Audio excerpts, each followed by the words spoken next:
हा, नमस्कार, बोला. हा साहेब, तुम्ही सांगितल्याप्रमाणे खूप पाऊस झाला साहेब. काल 12 तारखेला एकदम म्हणजे विशेष खूपच पाऊस झाला साहेब. एकदम ओढ्या नाल्यांना पाणी गेलं. पुढील अंदाज कसा असेल थोडे? मागे. हॅलो, हा. बोला सर. काय 13 जून 2025. हो हो. रात्रीच्याला खूप. आज रात्री का? हा, रात्रीच्याला खूप आहे. हो हो. आणि 14, 15, 16, 17 तारखेपर्यंत पाऊस आहे आता. हो का?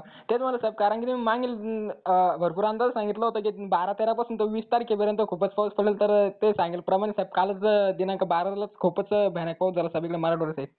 आपण काय केलं तर 9ला कापसाची धूळ पेरणी करून ठेवली. हो हो हो, बरोबर आहे साहेब. 10ला सोयाबीनची केली. काय म्हणलं 11ला पाऊस येणार आहे, तर 11ला पडला आणि 12ला पडला. हो हो हो. ऐका ना, मी उगाच करेल का? मला माहिती आहे तेव्हाच केली नाही. साहेब तुम्हाला अंदाज बरं, ते हो हो. सगळ्याला दाखवलं. युट्यूबला व्हिडिओ टाकला, इंस्टाला टाकला. हो हो हो. आणि धूळ पेरणीचं तर लाईव्ह होतं का नाही? पेरणीचं बी स्वतः केली ना. यावर्षी साहेब पूर्ण तुम्ही जे तुमच्या शेतामध्ये टोटल पूर्ण पेरणीपासून तर सर्व काही युट्यूबच्या किंवा सोशल मीडिया प्लॅटफॉर्मच्या माध्यमातून शेतकऱ्यांना दाखवलं आणि त्या पद्धतीने भरपूर शेतकऱ्यांनी तुम्हाला फॉलो करत सर्व काही पेरणी धूळ पेरणीमध्येच केली. तर खूप फायदा त्यांचा झाला साहेब एकंदरीत विचार केला तर. हा, काय काय जणांचे कापसं इतीच आहे चांगले.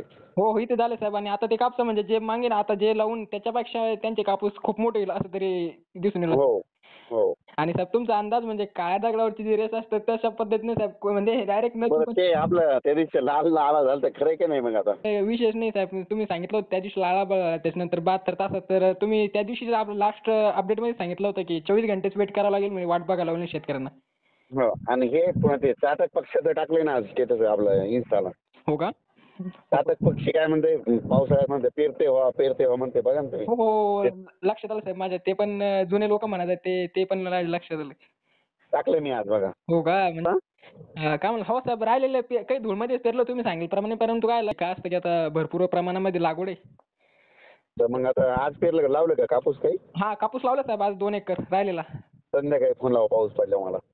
आता साहेब वातावरण एकदम सक्रिय झालं. खालताल्या साईडला जालन्याच्या पूर्वेकडे. हा, येणार आहे आज पण, रात्री पण पडणार आहे. खूप फरक आहे. साहेब तुम्ही तो अंदाजात ते पण सांगितलं होतं वारं एवढं आलं साहेब की विशेष नाही. वादळ एवढं तीव्र वेगाने होत नाही वारे आणि त्याच्यामध्ये विजांचं प्रमाण खूप जास्त होतं. जीवितहानी झाली साहेब 3 ते 4 व्यक्ती. हो. तुमचा अंदाज साहेब त्या दिवशी भरपूर शेतकऱ्यांनी जर की त्याला फॉलो केला असेल तर विजेच्या याच्यापासून सावधान ज्यांनी बाळगले त्यांना फायदा झाला असेल. कारण की विजा एवढा पडला साहेब काल रात्री की विशेष नाही एवढा विजा. आमच्या इथं बाजूला ढासळाला एक मुलगी वारली. हो, आमच्या जालना जिल्ह्यातले पण तुम्ही एक अपडेट न्यूज बघितली असेल. 2 मुलं आणि एक माणूस वारला साहेब विजांमुळे. हो ना, लय काय लोक झाडाखाली थांबतात काय, किती हो, सांगितलं. सांगितल्यानं परंतु साहेब तुम्ही पूर्ण सांगितलं होतं याच्यामुळे वारे पण राहील असं वाटत नव्हतं वारे येईल म्हणून. पण वाऱ्यांचं प्रमाण तर पण खूपच मी होतं. काय म्हणतो, वाळू खूप येणार आहे आधीच सांगितलं होतं ना. हो साहेब, तास साहेब एवढं वारं होतं.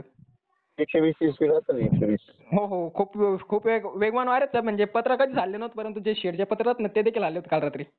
साहेब याच्यामध्ये आता पुढील दिवसात काही वारे वगैरे राहणार नाही. विजा वारे वगैरे 17-18च्या दरम्यान पाऊस म्हणतं काही राहणार नाही साहेब आता इथून पुढे. नाही नाही, राहणार आहे. राहणार आहे का? हो तेच म्हणलं साहेब. तर 20 पर्यंत राहील का साहेब मग पाऊस हा? हो ओके. तेच म्हणलं. नक्कीच धन्यवाद साहेब खूप.